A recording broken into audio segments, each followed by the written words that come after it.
Hi, I'm Jade, and welcome back to We're Not Your Typical. And I'm Sophie. Today, we welcome Josh White on the show, an ADHDer and a recovering addict. Josh shares his inspiring story of what it was like being a child with ADHD to where he is today. Enjoy the show. Josh. Hello. Welcome.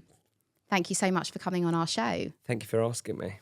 So, Josh, we are aware that you have a diagnosis of ADHD. I do. And you've always suffered from a young age with addiction. Correct. Talk to us. Tell us your story. Yeah, it's a weird one, to be honest with you. I've had ADHD now since I've probably had it my whole life. I do think you were born with ADHD. I definitely think that it's something that I picked up from my family along the way. And as a kid, I always felt very different. Very different. From what age? Sorry, from around 4 what age? or 5. Really? Yeah, That I can't remember things, but I just remember always feeling different. And someone actually said it to you once. It's like feeling like you're in the Truman Show, like constantly, like you're part of something else. You just don't feel like.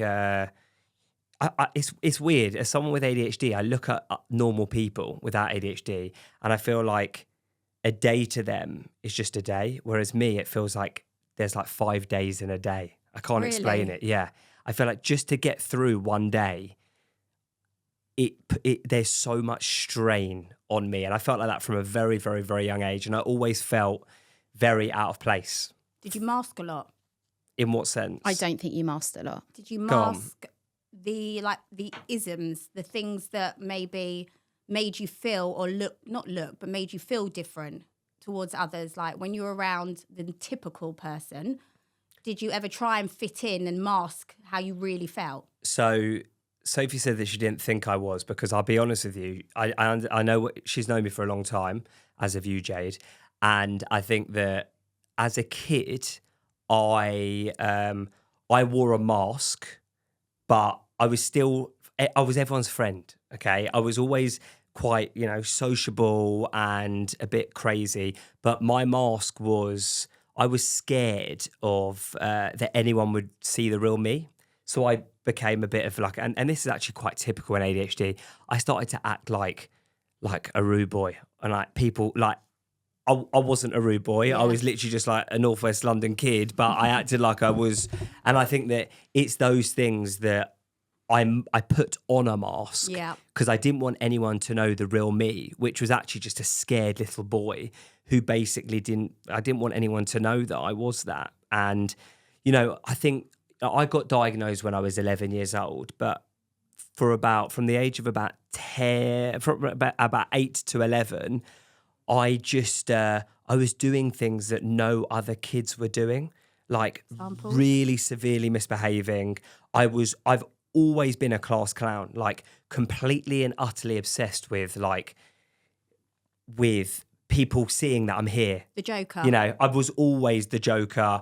I was always quite naughty. I was never like a really, really disruptive kid. This is just because I've known you for very, very, very many years. What you're saying is exactly how I would look at you. Yeah. You were always the class clown, even though we weren't at the same school together, but you were so liked. Yeah. Like everyone always liked you. You weren't, as you said, when you were the naughty boy, you weren't like, oh my God, he's getting up to so much trouble. He's an awful person. Yeah. You got away with murder. Everything. Literally. But you're still to this day, how many ever years, so respected. Yeah. He got away with so much because of his little cheeky, handsome face. Yes. That's why. Thank you, Jade. I don't know. I think that, listen, for me, it did get worse. And I actually did a podcast about 2 years ago. And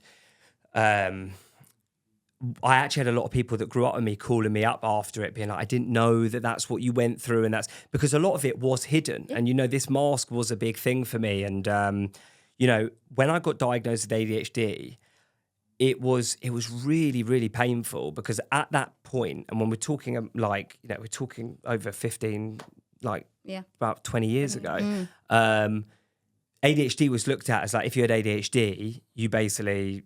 It's not as accepted as it is now. Literally. And I think that was something that you asked me the question before about what's it like now with everyone being diagnosed with ADHD. That's something that's quite like, it's a painful thing, because it's like, I wish that everyone had ADHD then, because I was like the only kid at school with ADHD. Were they like? Yeah. And like they treated me like I was like, had a severe problem, whereas actually my greatest strengths in life are my ADHD. Yeah. But it felt like it was like you're a problem child and you should be on report and this and this and this, and everyone looked at me differently. And actually a lot of my addiction and my anger and like the reason I wanted to be this hard nut and wanted everyone to be scared of me was because of that. But the truth is that I think it's a good thing from an awareness perspective. I didn't know what ADHD was. I just thought that if you got ADHD, you basically just can't sit still. You can't sit still, and you're basically just written off. You're written off. Really? Yeah. Can I ask you, when you got your diagnosis at 11, did your mum and dad tell you that you had ADHD, or did they keep it from you for a while? No, I knew that this is the thing with me, like I knew I was an addict. I knew I had ADHD. I didn't necessarily knew what ADHD was, but like the things that I did were not normal. So when I looked at like around at my peers, I was very, very different. Like my hyperactivity and the highs and the lows and like the depression. And do you know what? I talk about it a lot now, but I didn't talk about it for about 15 years. Like my first ever addiction actually was self-harm. Wow. And I never ever spoke about it. I didn't know that. I was embarrassed because I looked at self-harm as being like a feminine thing, and like I didn't want anyone to know. And what age did this start for you? This was about 10 years old at my primary school, and I was like cutting my arms with a compass at school. This time? Yeah. And like that, and I look back now, and it's funny. Like I stopped doing it by the time I got to secondary school, but like I look back at that time, and I'm like, why? Like, why? No one taught me that, by the way. Do you remember how it felt? It was just a release. It was a release, but it was 100% a cry for help. Yeah. But not at that point. At that point, I was, and that's another thing. Like, I was very, very suicidal as a kid, not knowing why. Like, I was just very broken, and like I was angry. You were just like, undiagnosed. And just really to angry. Unwind about kind of like family life, just for people to listen, because I always try and put all the puzzles together to understand things. You were the first child. Correct. Your mum and dad are still together. You had a loving, big family home that everyone was welcome. I mean, we used to go every single weekend to your house. And when you're talking about this, because obviously there's things that I wouldn't know either, because I just know you as like my friend Josh. Yeah. It's like a surprise to hear that you had those thoughts and that you were in a really dark place, whereas everyone else thought, as I did, that you came from a really comfortable, happy, loving background. Yeah. So where could this be triggered from? Listen, I would say that I've got a functional / dysfunctional family. Yeah, agreed. Everyone in my family suffers from something. Right. Okay. Whether it be bipolar, addiction, I would definitely say that there's some autism in my family. Like everyone is on the spectrum somewhere or other. And it's funny because I was actually the catalyst for like the addiction part, which we will talk about afterwards, which sort of unearthed quite a lot of other things. But the truth is that there's always been throughout my whole life some kind of dysfunctional. There's always a story or a journey, isn't there? Like when I was born, my mum had severe postnatal depression, and I think I was in hospital with her from a very, very. Wow. But like, do you know what? Obviously, I don't remember that. I was born, but I still think that like I was sheltered from a lot of these things. To be completely honest with you, it's like, even though I didn't know that my family, about my family history, because, there's a lot of addiction in my family, which I'll go into. I didn't know any of it really until I started to become an addict. I genuinely just believe that it was my ADHD and my addictive tendencies that led me to Do you not think, though, that you went down the addiction route because you were trying to self-medicate your ADHD? 100. Well, were you medicated? I was medicated, and from 11. That's what's quite interesting because I was I was on medication. I was on Concerta, which is basically like Ritalin. And I'm a very, very creative individual. I've always been very, very different to everyone else in the sense of like, if someone goes for that, I will go for something. Like I'm not a copycat. I'm one of these people that, you know, everyone goes and, you know, everyone at school would go and do, you know, in recruitment or property. I became a DJ, you know, I'm obviously with Can of Water, you know, I've always been very, very different. I wear what I don't copy anyone. I do what I do. And I've always been like that as I love that. As That gives me as hope. an individual. Yeah, no, it should. When I started taking my medication, it removed all creativity. Really? Wow. Yeah. And it basically turned me into a robot. Wow. And what it did, that from what I can remember, what it did is I wake up in the morning and I am lost today. Do you every still single take day. medication No, today? I don't take medication. And I'll go into why I stopped. But I wake up every single day lost. Wow. I don't know what I'm doing and why and what I just, whereas everyone else's sort of components fit into place, I've got no components. It's like, it's weird, okay? And I think that it's the same with a lot of people with ADHD.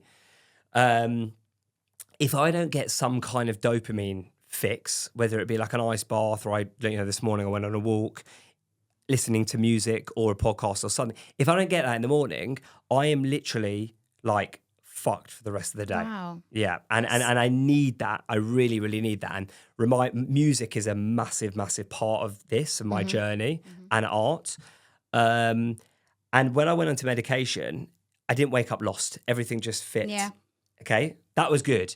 But the person that everyone loved just Took it disappeared. Okay. Josh went. The Josh that everyone loved, the class clown, the mad lunatic. Yeah. So to get that back, I started drinking. Okay, because we then it talk made me ages? hyper again. You know, What sort of age did this so start? we're talking about 12 at this point. Okay, It's mental. I know. Drinking, yeah, alcohol. drinking. Because if you think about your son, how old is Brody? 11. Yeah, He could start drinking next year. yeah. Could you imagine But it? saying that, I haven't met many people. No, but I'm just saying when you put that thought Yeah, together, 100%. like It's funny how 12-year-old. medication Yeah. has changed since you were first put on it, because my son won't mind me saying, my son's also been diagnosed with ADHD. Yeah. And he is medicated, but he's on a medication that only lasts up to 6 hours. So you still get his personality. He just says to me that he feels a lot calmer on it. He doesn't feel like his head's going a million miles an hour. Yeah. He's not thinking of 25 different things at the same Yeah. time, especially being at school and doing exams. Yeah.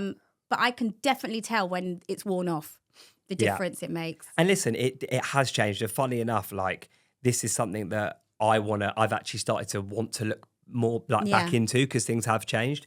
But what happened with me is I was on it and I obviously started drinking. I've always had an addictive personality, like my whole life, always. Okay. Like the way that my head works, it can't understand how someone can just do one. Like, and that's been throughout my whole life. So if I have one cigarette, like 45 cigarettes at the end of the day later, like, and everyone's looking at me like, what the fuck is wrong? Like, what's wrong with you? And it's like, it gets into my head, these patterns and these things, to the point where by the time I stopped smoking at 22 years old, I was smoking 15 cigarettes a night before bed. Wow. My drinking was something that progressively got terrible from the age of sort of 12 to 13. And then obviously I stopped at 15. But this mask that we speak about, like, and this is the thing about with ADHD, like you feel so lost and you feel like no one understands you. And especially if you're an addict as well, like you just feel like you can't talk to anyone.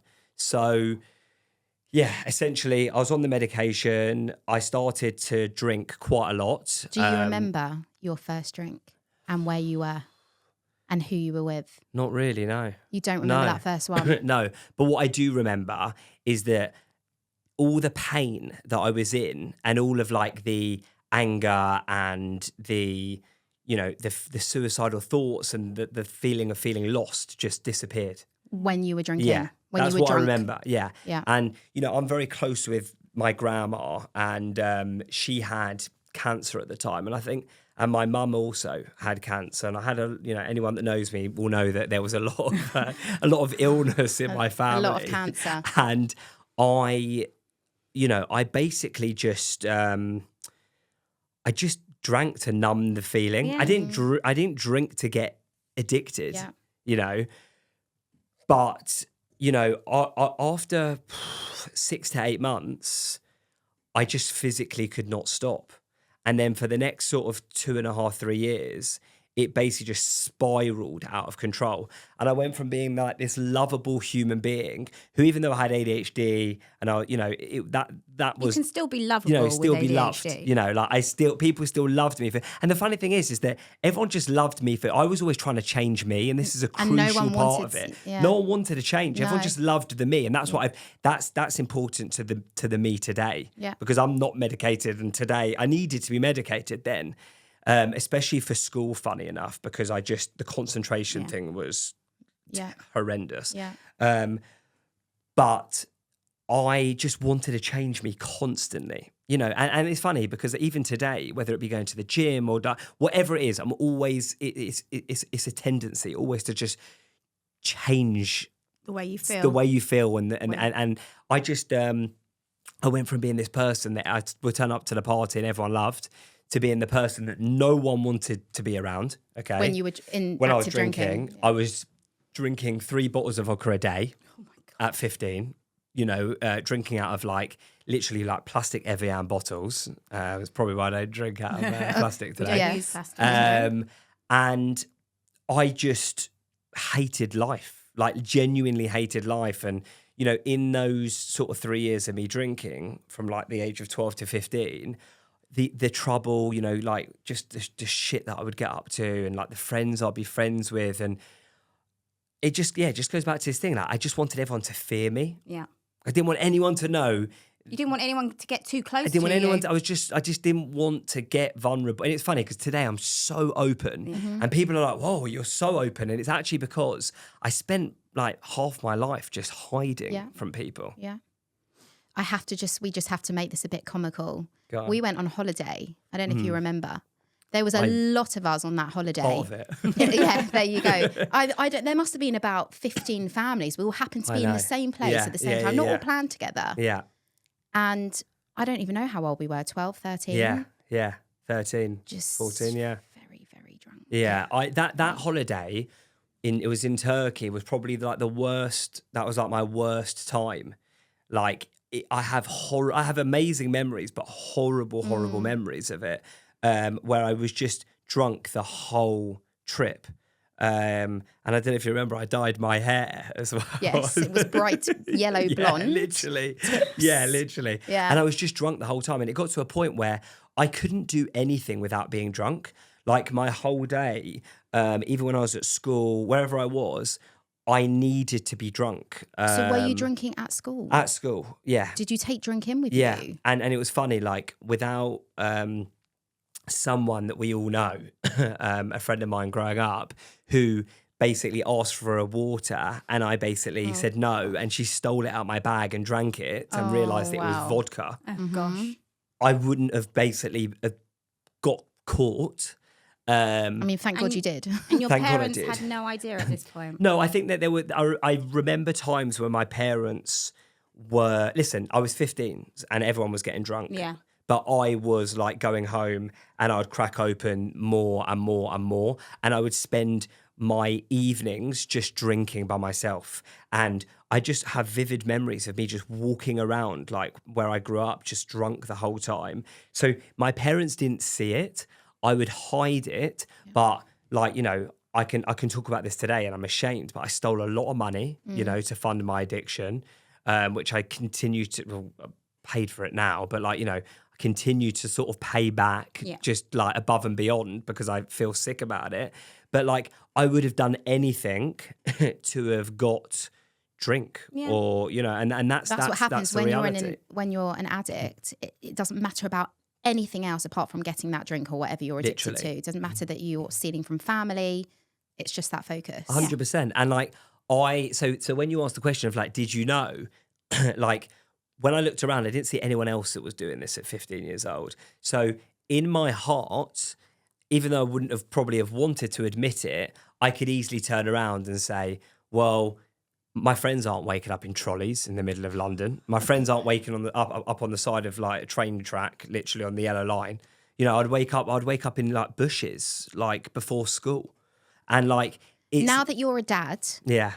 How do you feel like your parents suffered? No, seriously. Yeah, I feel sick.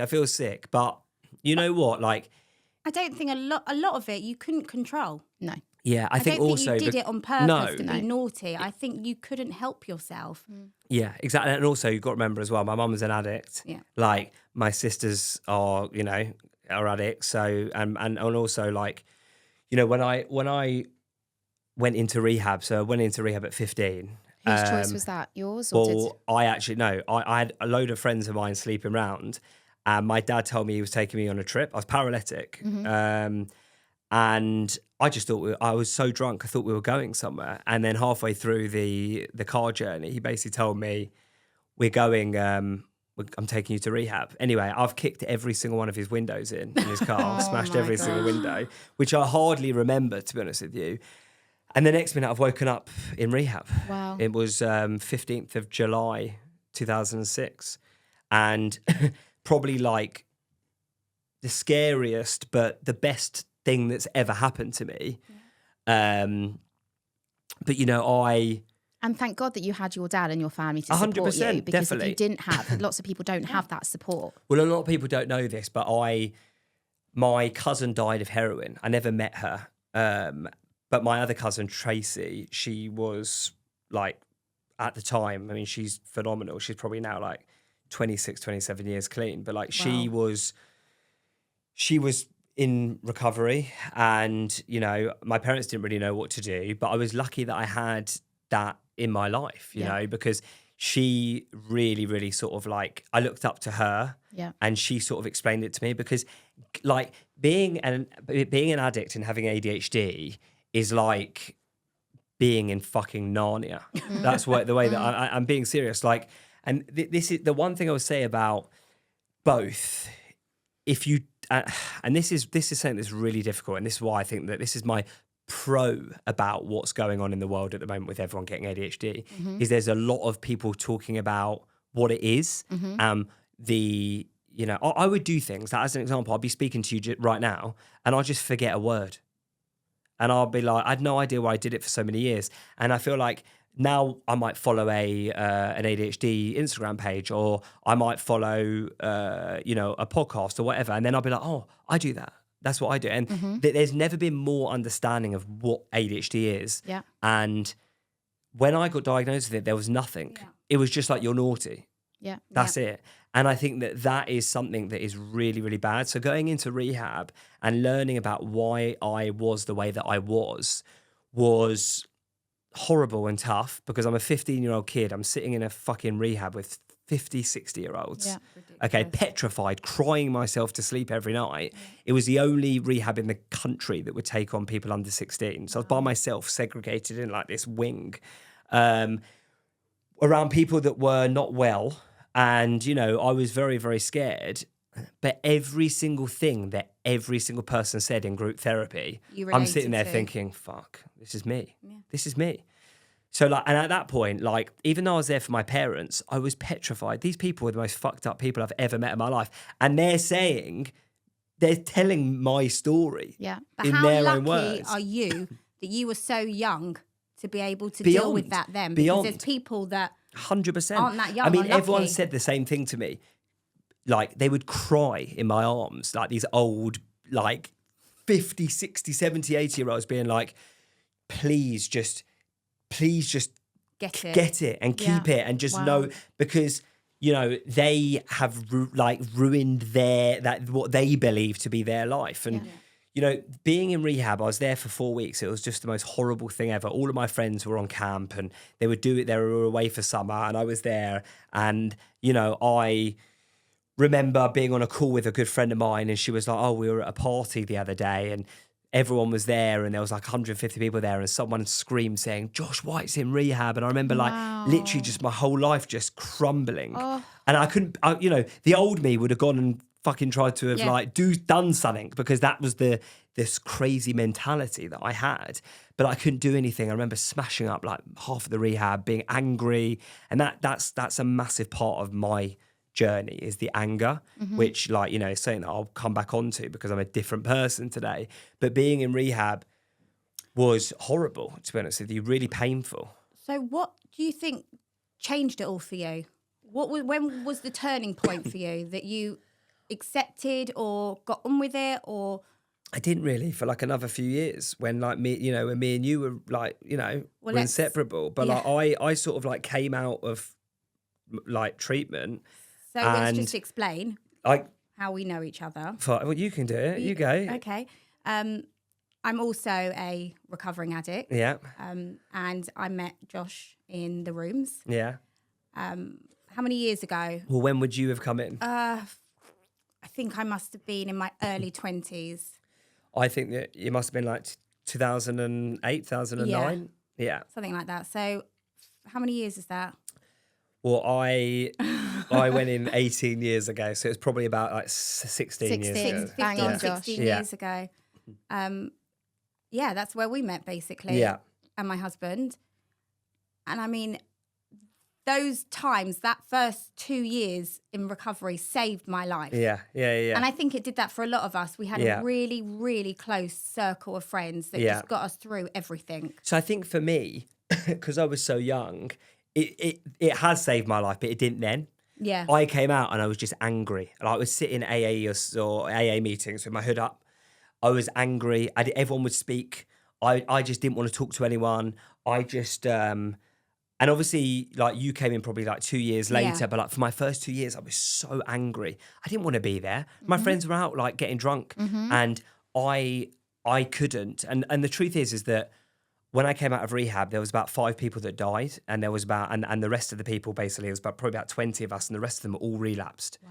So I was one of the only sober people. But so there was no relapse for you ever? No, there was in the future, but I came out and I didn't relapse, and I was only in for my parents. I didn't want to stay sober. Yeah. I wanted to go out and get drunk and smoke weed, but I couldn't. I was scared that I was going to end up like those people, and I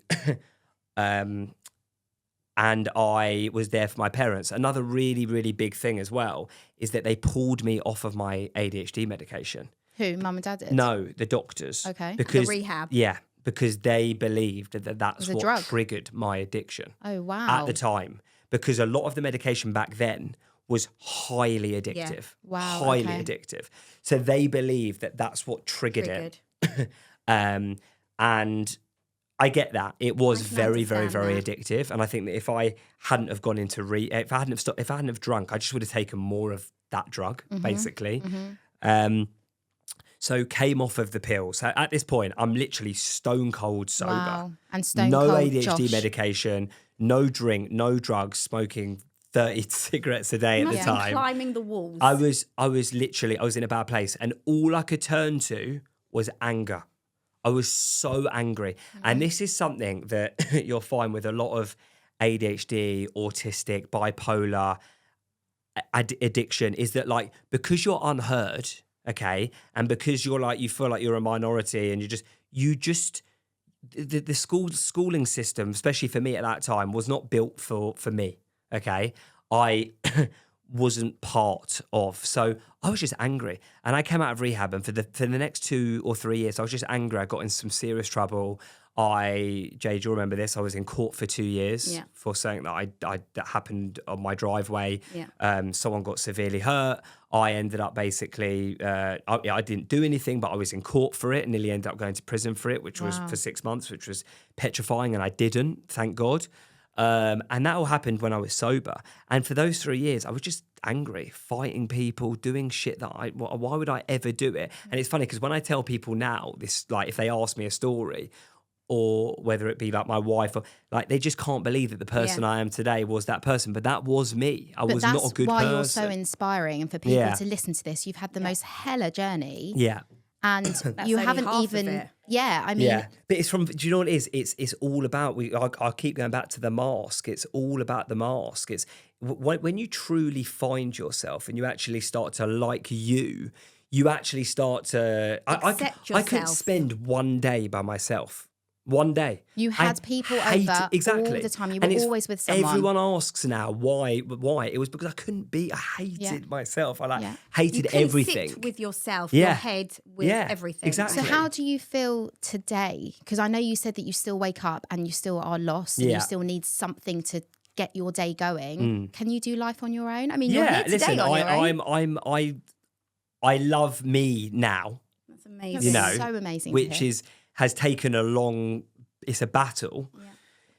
But the truth is that every single day is the same day as it was when I was a kid, you know, with the same mind, same, you know. So would you ever think about going back on medication? So it's something that I've, funnily enough, have thought about over the years, yes.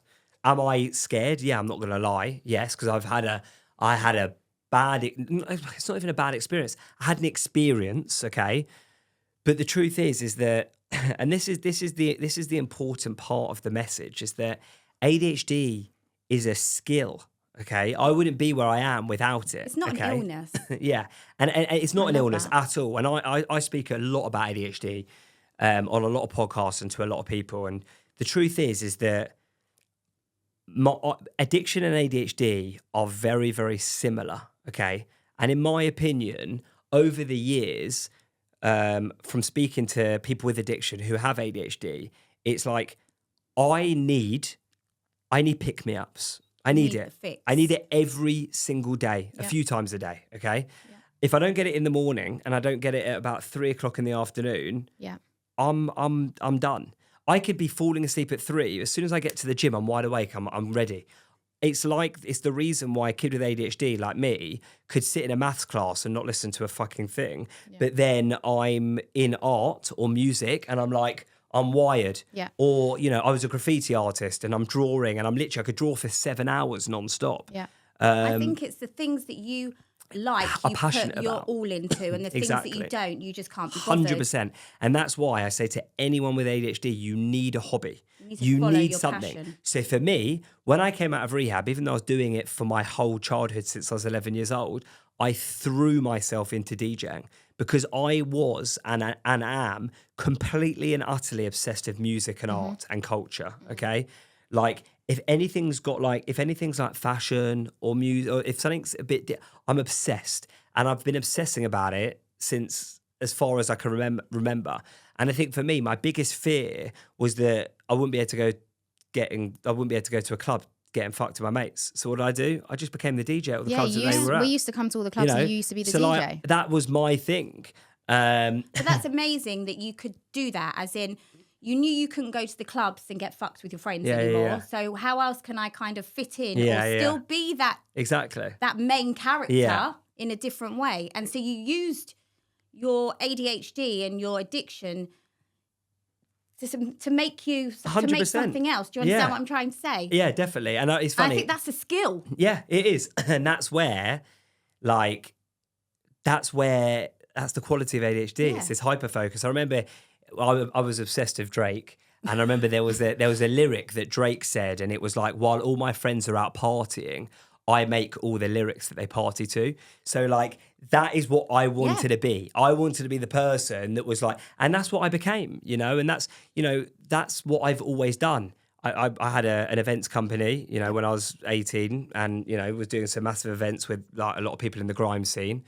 And then obviously with Cano and everything, like I always wanted to be, I crave for like difference. Mm-hmm. It's really, really strange, but that's where I think that most people are just happy with normality. Yeah. And that's fine. I wish that was me. Do you though? Because look at your life now. No, I know, but I think it's a strength. The head fuck is hard. So managing this is hard, but the output and the craziness, like I'll be doing stuff at work and people will just be like, and I'll come up with an idea and they'll just be like, how on earth did you just come up with that idea? And you weren't even talking about it. It's just come out of nowhere. I can fix problems like that. I just go into this mode, it's fixed, done. Whereas most people are just like, oh, I need to do this and this and this. It's like steps. It's like, no, there's no steps for me. Like, I'm done. And that's the positive. Yeah. The negatives are like, and this is where addicts come into it, is that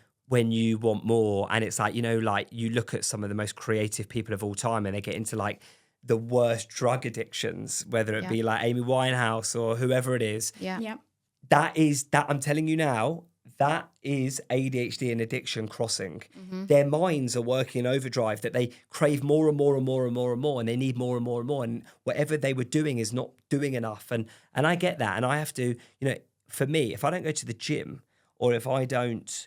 See, I think you're very lucky because you have recovery within that. Agree. Yeah, it's true. I mean, listen, the program of like doing the 12 steps and going through a program saved my whole life. And I think that helps with your ADHD as well. Listen, I never in a million years thought I could stop smoking.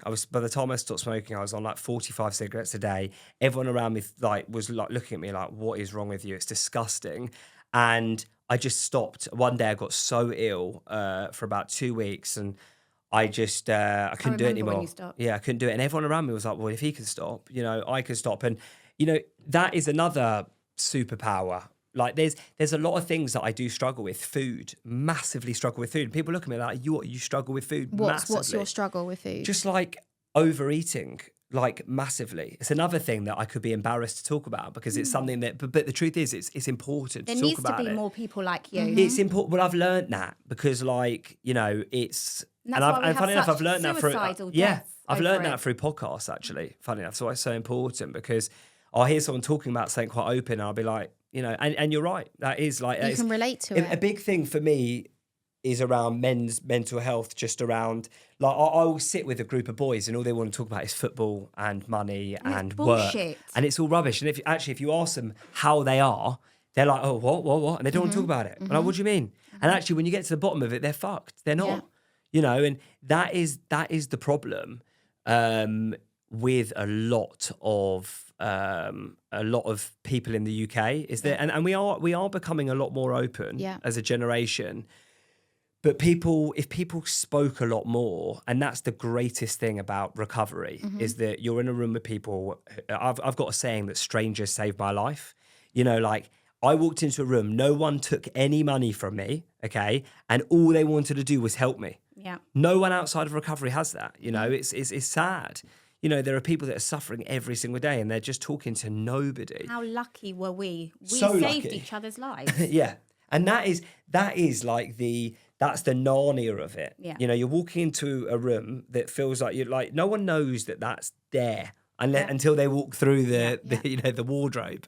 And that, do you know what? I'm very, very fortunate. I've been in recovery and so in 2 weeks' time, I'll be 15 years clean, which is mad. But I've been in recovery for over half my life, you know, and the truth is, like, from that, I've, like, one thing that I think's like been beyond important and has got me to the person I'm today. Like, forget Cano and the business, like, forget that, and any of the success that I might, like, you know, have, which is all perception anyway. The truth is that without having a normal mind and basically the love for myself and being like, you know, the better person only comes from working on myself. That's like the most important yourself. thing. That's the biggest thing. And I've been seeing therapists and psychiatrists since I was probably like 11 years old. Yeah. And like, even though I fucking hated it, and my dad would drop me there, and the majority of the time I'd just leave and he wouldn't even know. I'd just get on like the train or whatever.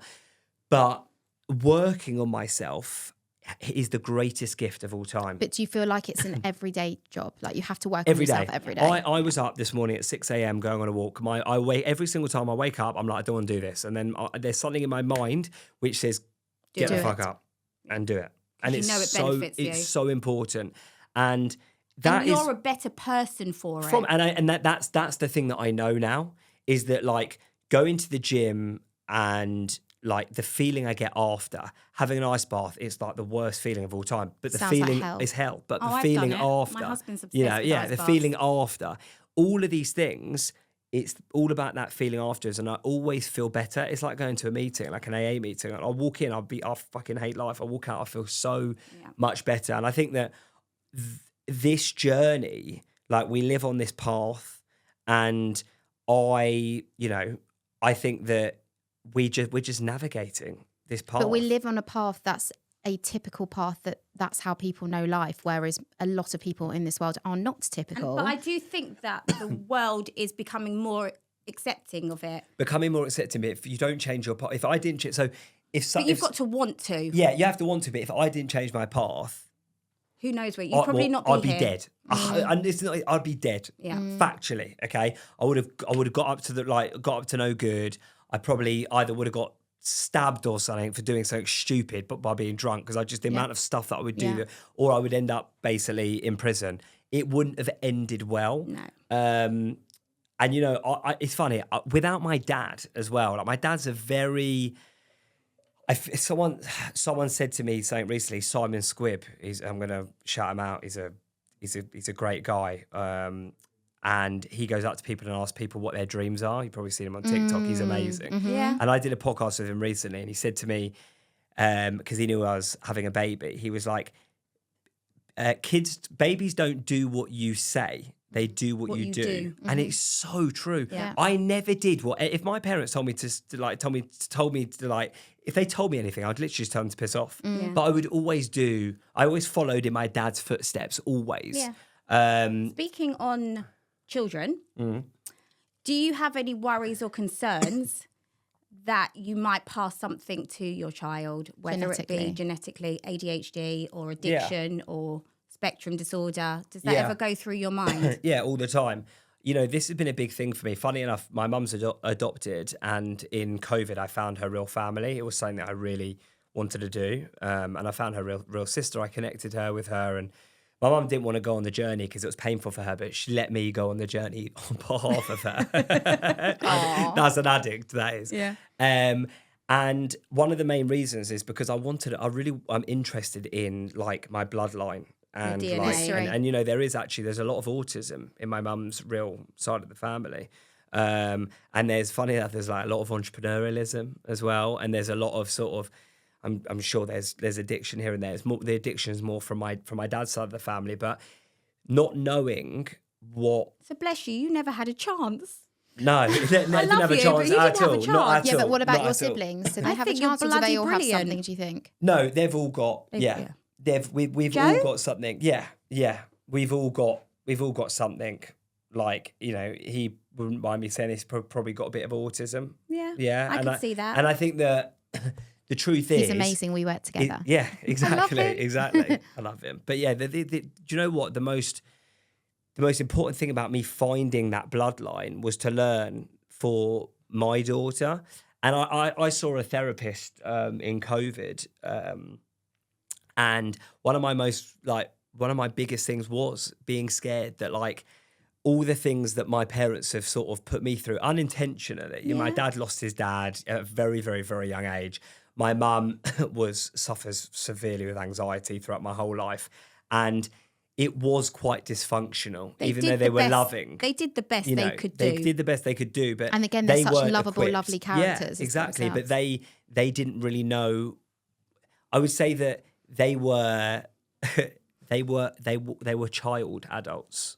That's what my parents are. Yeah. I'm more of an adult than them, and that was very, very difficult. Very, very difficult. And I think me and my siblings have all learnt that now. And you know, one of the things I said to the therapist is that, you know, I really everything that I've worked hard on,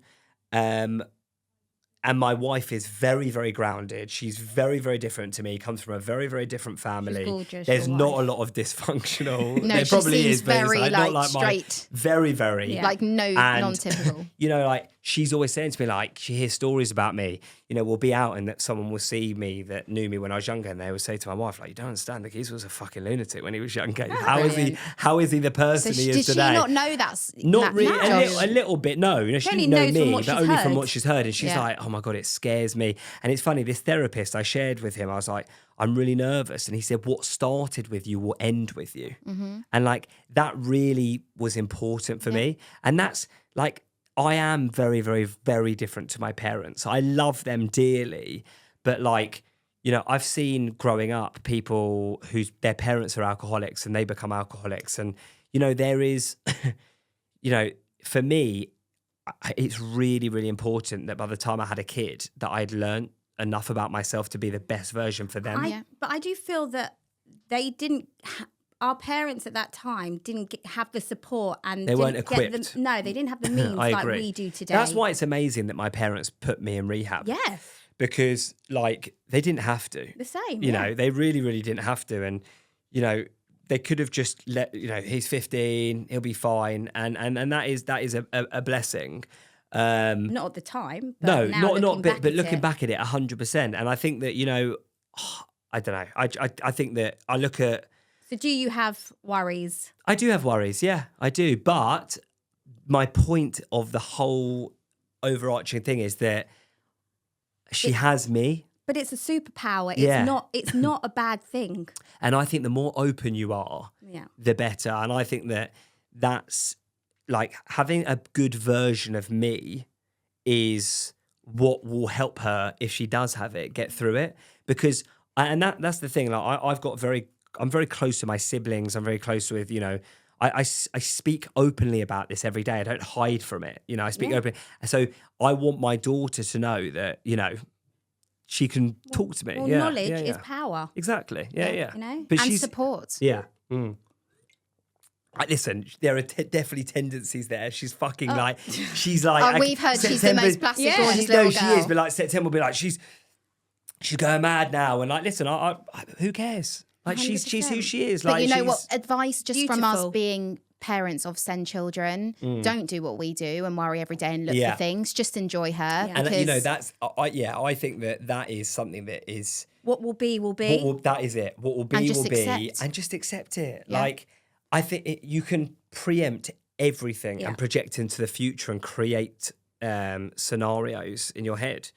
It's a waste of time. Yeah, but totally. Fear is, what is it? False evidence appearing real. Yeah, you know, it's not real. It's just, and that's the thing. Like I spent half of my life. It's funny actually. Like this is something that's really important. Like I spent half of my life being worried about where I was going to be, dreaming of being where I am today, and like. The truth is, like, I want, like, from the person that wanted to kill himself to the person I am now, like, I could have taken my life, and I just never would. And the truth is that, you know, you were born to be in this life. You can't project because you just never know. Joshie, I think you're bloody brilliant. You are, Thanks, and babes. you were born to carry on being who you are because you inspire so many people. So many people. Us. I'm inspired. Totally, honestly. Well, just to kind of like round it all up, if you could just sum up what life is like being diagnosed as ADHD and a recovering addict, what could you tell everyone? So I think the old me would have said, like as I said before, like very lost, very confused, not really understanding my purpose. But with purpose, like you're just you're unstoppable, and you will outgrow anyone around you because you hyper focus and fixate on things. That when you fixate on the right things, you just become like, you know, you can just become the greatest, unstoppable. Yeah. So it is, you know, and the truth is that Cannon Water actually is a great example where 1,000 people told us that we couldn't do it and thought it was the most stupid idea of all time.